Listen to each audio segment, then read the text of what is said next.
जाता है। अब मैं कचरा प्रबंधन पर कुछ शब्द आप सभी के सामने प्रस्तुत करने जा रही हूँ।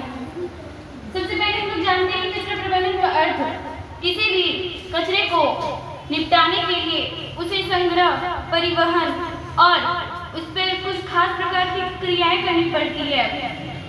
प्लास्टिक, पॉलीथीन और जूट के बैग, इन सभी चीजों को अगर इधर उधर फेंकेंगे तो हम हमारे पर्यावरण पर अनेक प्रकार की बीमारियां उत्पन्न होगी और इसके रसायन आसपास घूमते जाएंगे, जिसके कारण हमारी भूमि की उर्वरा शक्ति कम होती जा रही है।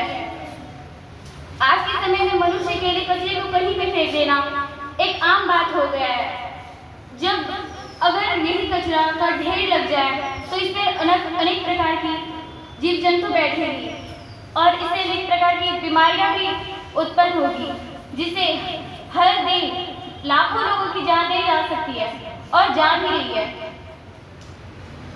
कचरे को प्रकृति का सबसे बड़ा दुश्मन माना जाता है।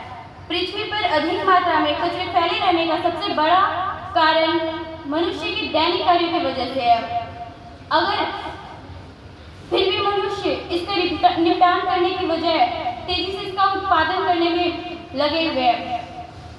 अगर मनुष्य ऐसा ही करते रहेंगे तो पृथ्वी पर प्रकृति का कुछ ऐसा भयानक रूप देखने को मिलेगा जिसकी हमने कभी कल्पना भी न की हो। कचरे को प्रबंधन करना बहुत जरूरी है, क्योंकि मनुष्य का स्वास्थ्य और प्राकृतिक पर्यावरण पर नुकसान और बहुत क्षति पहुंचती है। इसलिए बीमारियां नहीं फैले, जिसके लिए हमें गीले कचरे को हरे डस्टबिन में और सूखे कचरे को नीले डस्टबिन में फेंकनी चाहिए। इन्हीं कुछ शब्दों से मैं अपनी वाणी को विराम देती हूँ। धन्यवाद।